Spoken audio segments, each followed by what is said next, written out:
Hi, I'm Mitch, and welcome to the Restoration Road, where today's guest is Brian Monds. Brian will transparently and authentically share his story of restoration and how God makes things new again. Brian, thank you so much for being here today. Thank you for having me, Mitch. I really appreciate it. It's an honor. You got an amazing story of restoration, and it's interesting how it all intertwines. Can you talk about what growing up was like for you in Lawton, Oklahoma?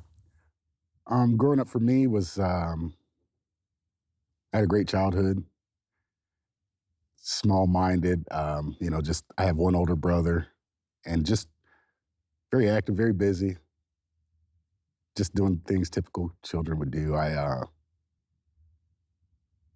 did a lot searching for myself, a lot of attention seeking, that sort of thing. I don't know if that's natural to all kids, but it was definitely prominent in my childhood acting out behavior. It was the attention seeking. And that's kind of how I spent most of my childhood. Seeking that attention? Attention, affirmation, acknowledgement, whether it was class clown or in athletics, or that's what fueled my actions. Did you go to church as a kid? Yeah, my whole life. Came up in the church, ritualistic, this is what we do. Yeah.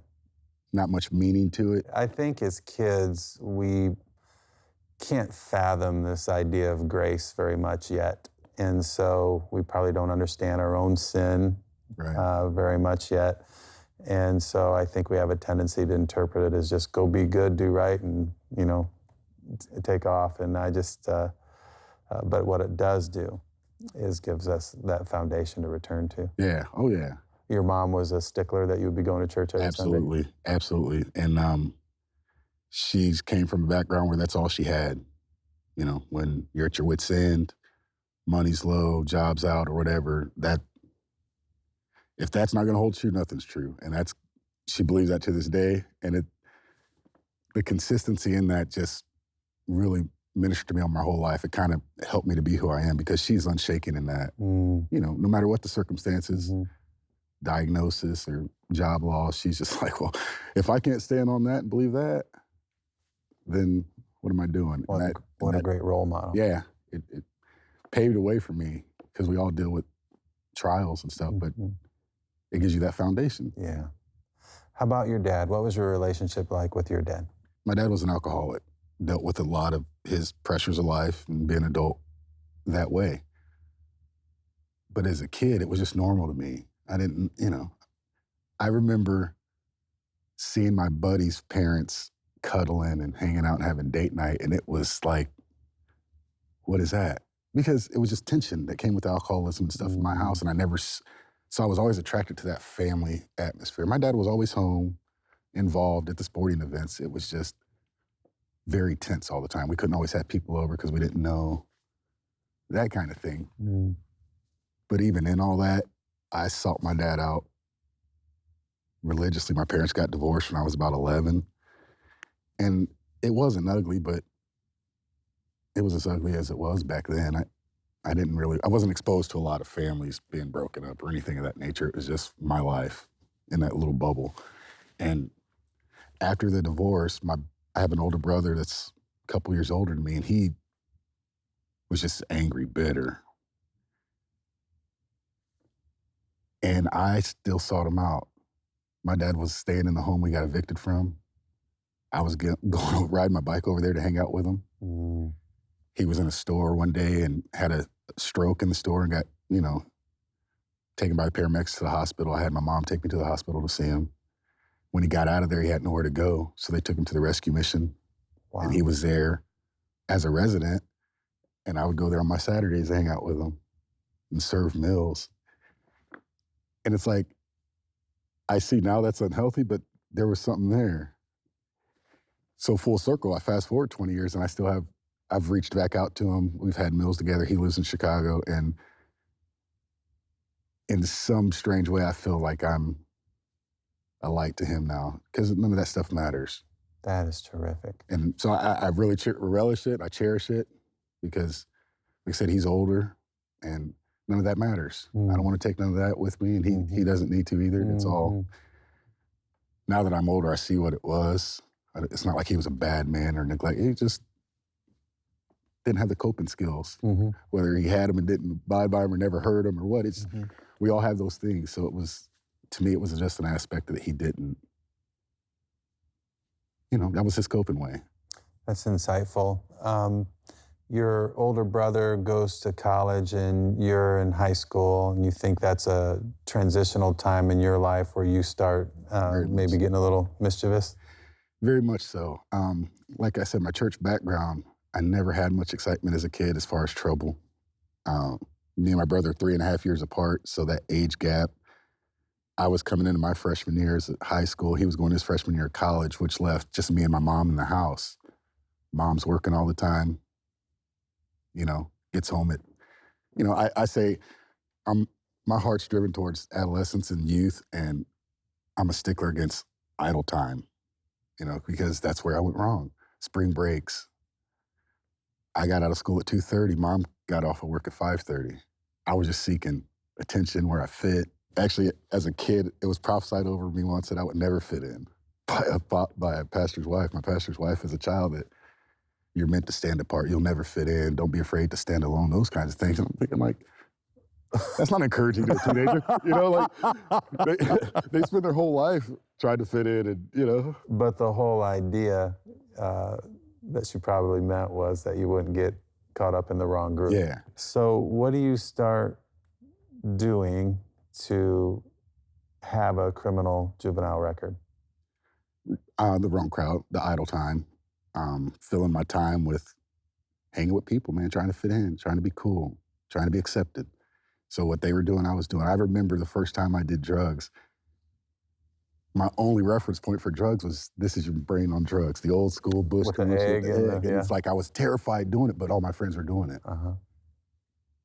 And I remember that very vividly, because it's like, I didn't seek drugs. I didn't even desire it, but I sought the attention, the affirmation, the fact that I fit in, I'm good enough, and I would do whatever it took to get that. So did that, I assume that was accompanied with alcohol? Yeah, it was just whatever fit, partying. Like I said, I didn't really have, I'm more of a homebody. I didn't have a scale for that, but that's what the crowd was doing. So I wanted to be in with the crowd. I wanted to look the part. By the time you turned 18, your record consisted of 7 felonies and 13 misdemeanors over the course of less than 24 months. Yes, sir. What were you doing? I mean, from failing the drug test to getting in trouble in school to drinking, getting caught for drinking underage. It was just a slew of things, and they just gain momentum. If you never get out, I mean, the first time I was on juvenile probation, it was 3 to 6 months. The buddy I got in trouble with in that occurrence, he got off in about 5 months. I was 15. I never got off till I was 18 and a half. Never. I never got discharge papers. I never got released. It was always extension, violation, incarceration, extension, house arrest, violation. So 3.5 years, I never got released. Wow. Were you stealing to satisfy a drug habit or to just respond to a dare of friends, or what was? Kind of all that. I mean, if they had a pager, I wanted a pager. If they had a Jordan jersey, I wanted one. So even the partying and stuff, that wasn't, I don't even see it as really coping, because at that point, I didn't have no stress. I mean, It was just a point of fitting in, trying to fill the void. What's your relationship like with your mom and your church youth group? Like, are you living in two worlds? And your mom obviously would be aware of the criminal issues, but how does all that unfold? My mom's a smart lady, but she's naive. She doesn't know street, so I've kind of coached her through it as we live through it. I've told her the terminology and what's going on. And I don't know, it seems kind of an oxymoron, but my heart was with youth because that's where I want to stray. You take a kid that's going to those juvenile facilities, he's not a bad kid. You got another kid that's cutting yards at 15 and he looks like the American dream, but it's like, they have the same goods. So what's the issue? And that's kind of where my heart's always been. And like even now, it's just I'm big on personal growth and development and those kinds of, I listen to a lot of podcasts and stuff, but it's like the people that have access to that information are already on their road to success. Those seminars cost $1,500 for a weekend, $2,500 for the week. The people that need that will never hear it. They don't even know it exists, So it's like, if I can give that to my son at 12 years old, Yeah. he's dodged a lot of the stuff I didn't. And it's like, those are the people that need it.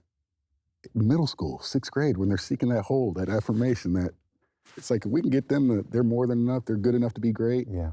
Man, you got my head spinning on how to take all this solid information Think on about leadership that's out there and deliver it there. I was a product of my environment. I always thought my circumstances dictated who I was. I mean, I'm just learning in the last couple years that what I produce isn't me. My job isn't me.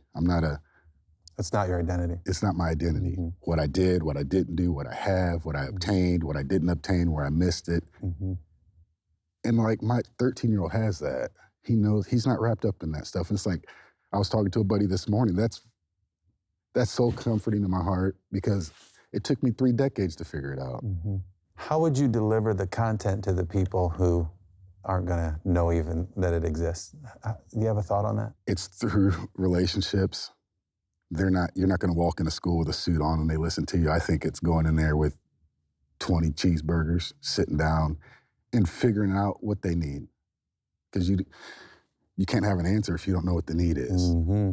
The challenges of today are way different than when I was a teenager. So today you got kids cutting themselves. They're coming home to both parents doing drugs or not home, or they've seen murders and things of this nature. And it's like, the answer is the God in you, but it's going to come out through meeting that kid where he is. Yeah, or showing them at their sporting events, choir concert. It's just and that opens the door for them to open up, and then they share. Then you find out the need. Building the bridge to open the door. Then you find out. Brother. Then you find out the need, and this is awesome. Then you can be effective. That's powerful. I want to tie this into your own personal story. You went to, how old were you when you went to a youth camp that kind of rocked your world? You were struggling on fitting in. I was right about 14. And again, I was in church because that's what we did. My youth group was hilarious. We weren't there for church. Like, we were cracking on each other. I mean, it was, 20 inner city kids, and we about the same age. We weren't seeking God. We were just doing what we did in the lunchroom, same kind of thing. Well, this big church camp, we heard about it. So we showed up, our little youth group of 20 kids, and it was just the first time God was real to me. It was absolutely phenomenal. Just when it gives me goosebumps today, because it was just the first time. No parents are on the campus, except for the leaders or people that are helping out, but there's 800 kids showing up at early morning prayer before breakfast, worshiping, and, eyes closed, crying, snotting, and there's no parents. They're not doing, that's the only reason I had ever done it. So I'm looking around, I was like, why are you going through the motions if your mom and dad, nobody's watching you? And it just made it real to me. And it was just so tangible, so real, it had a profound effect on me. Was that a point of surrender for you, or did that come later? Later. Okay. A lot later. Okay. It was just a point of eye-opening. But you met your wife there? Yeah. That's crazy. And I wrote her a letter after it was over, and I called her Mrs. Monds in it, and I was a hothead. She lived in Ohio, I lived in Indiana. That's and I had awesome.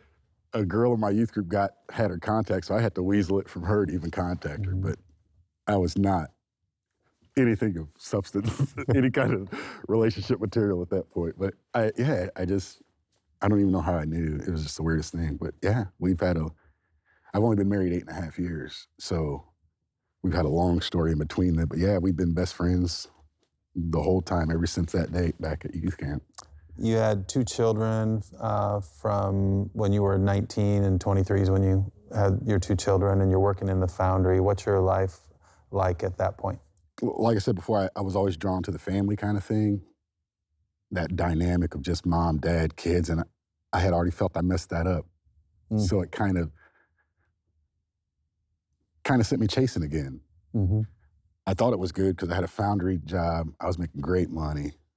Just at the foundry. It's hard work, but they compensate you for it. Well, at that point, that was my second foundry, and that foundry closed down. They were closing the foundry, shipping them overseas. Well, 9/11 had happened, and I had been in 2 or 3 good opportunities over 5 years where it kind of like the door slammed on me and I didn't do nothing.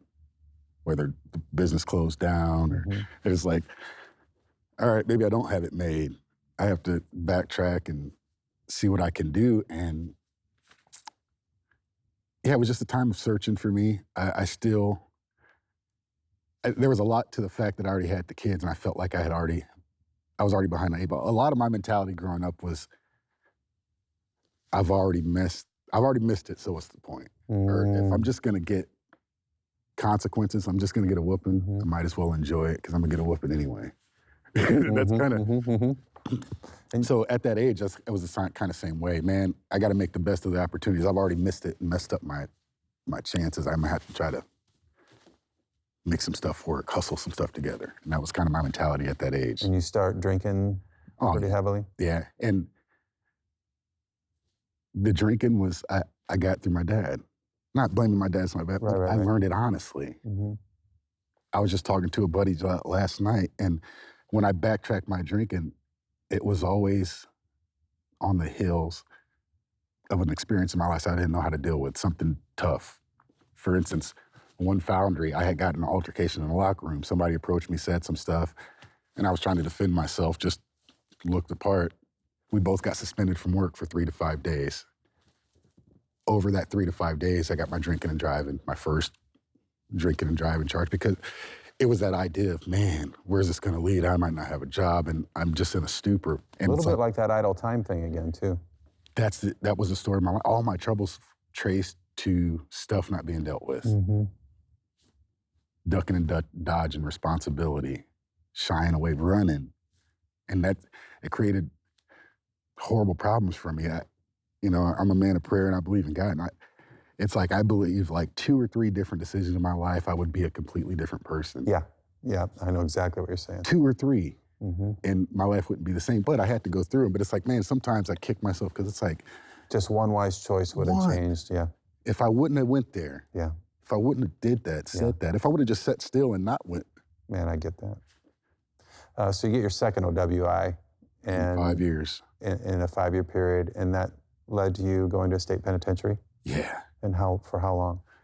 I had an 18-month sentence, so I served 9 months. And I had a couple different cases because I had some stuff going on. I was, like I said, willing and dealing probation. And I had been out of the courts for a couple years, between about 22 to about 25. Thought I was doing good, but I was just under the radar, just pushing the envelope. And it kind of came to a head with the second OWI. But it got me an 18-month sentence. I did 9 months, and it was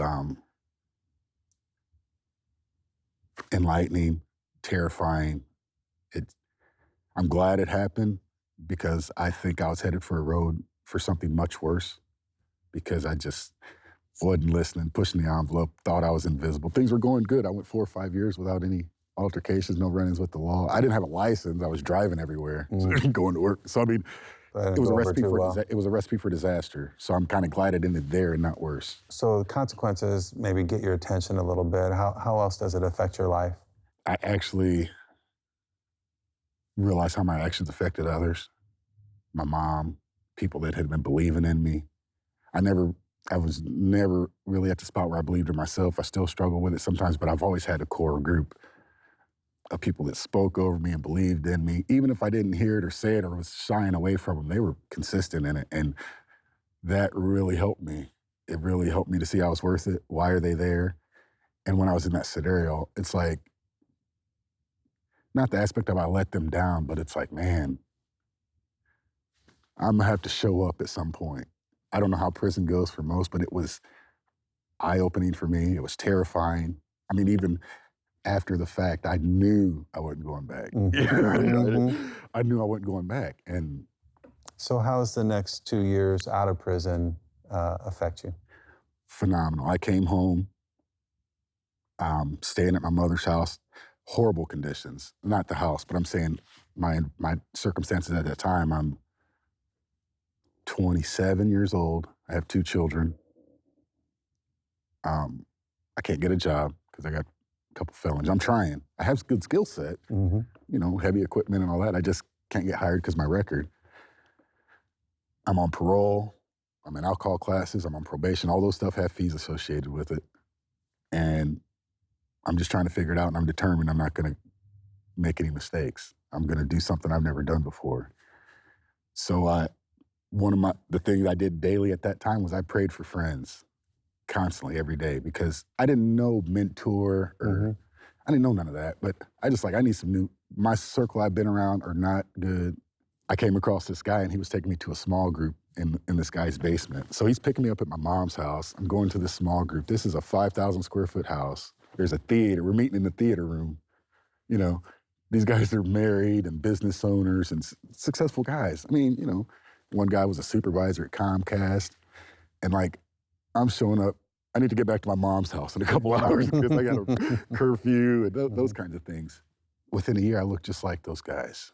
It was just incredible. So it started 6 months out. I got a job at Little Caesars, man, holding the $5 pizza sign. And it was like God showing himself he was real to me. Because it's like, you know, I was trying and my attitude was like, I can't go back. But I couldn't get an opportunity at gas stations. Blockbusters and stuff were big. Then I couldn't get a job anywhere. Walmart. Because of your record. All my interviews were phenomenal. I mean, I'd meet with all the way up, supervisor, GM, and then the end of the day, it's like, sorry. I mean, day in, day out, I'm driving. I have no job. I have no gas money. I have no vehicle, no license. So people are getting me to these places, and I'm just, doors are slamming. So when Little Caesars hired me, the lady told me she's only hiring me because a guy that just got hired as an assistant manager that I knew. 2 weeks after I got hired, he left for a better opportunity. So it was like he was only there to get me in. And I was beyond grateful for the opportunity. It's so crazy to me because that's where the story changed for me. Yeah. I'm sorry, but that's okay.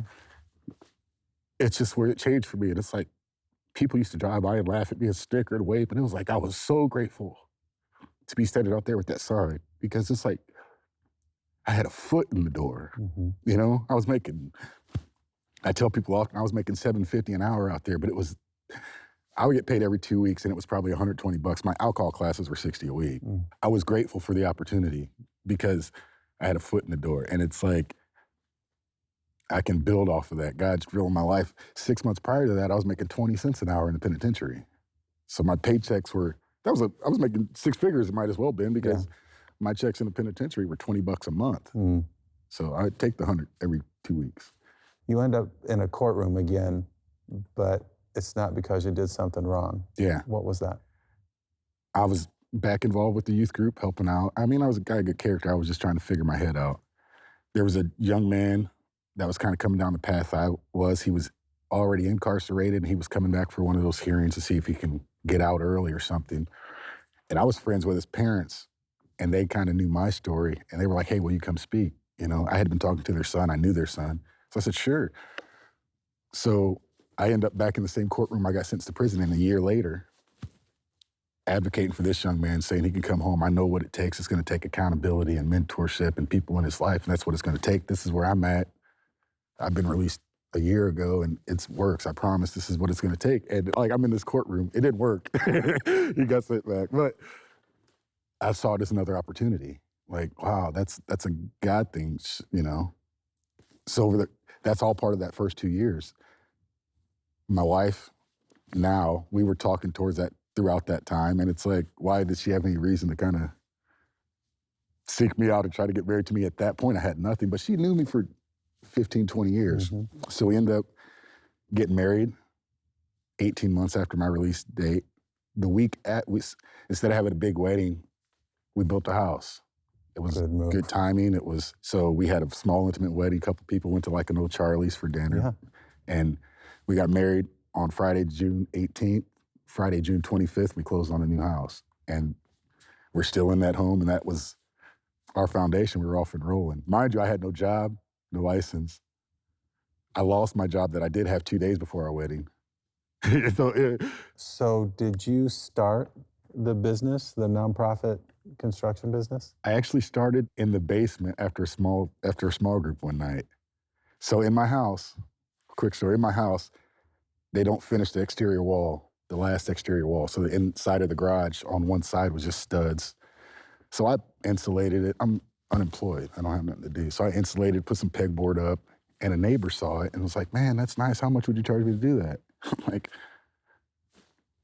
I don't know. You know, so I'm looking, I know how much the builder was going to charge. So I cut it in half, and it was like $800. I said, I'll do it for $800.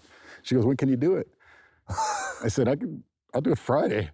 So I live by Lowe's. So we're riding with the equipment, the supplies for this job on the top of my wife's Honda. Because I had no vehicle. But I had to get this job done. So I did it, and she cut me an $800 check. It took me about 6 hours. And I'm thinking, like, I ain't never going back to work. If I could just figure that out. Well, I was telling the guy that led the small group that, he's like, you need a company. I'm thinking, like, you need a product, a service, or employees. And I have none of those, so whatever. But he walked me through it. This is all you got to do. He did it. He's like, what would you call it? I said, Gifted Hand Specialty Construction. Cool. He did it. He printed it off. He goes, here, now you're a business owner. I'm thinking, like, awesome. Tell my wife. Because I got like a $20, you know, and that's how it started. And it's still up and running today. It's grown. You know. That's awesome. Yeah.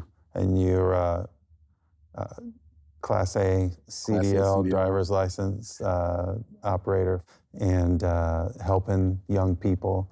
What's amazing to me is many years ago, right before you were sent to prison, it was from an OWI, and it was pretty much on this campus. Yeah, on this property. And here you are. A decade later, and you're sharing about the love and grace and restoration of Christ. Brian, thank you so much for being with us. I really appreciate it. You've really inspired me.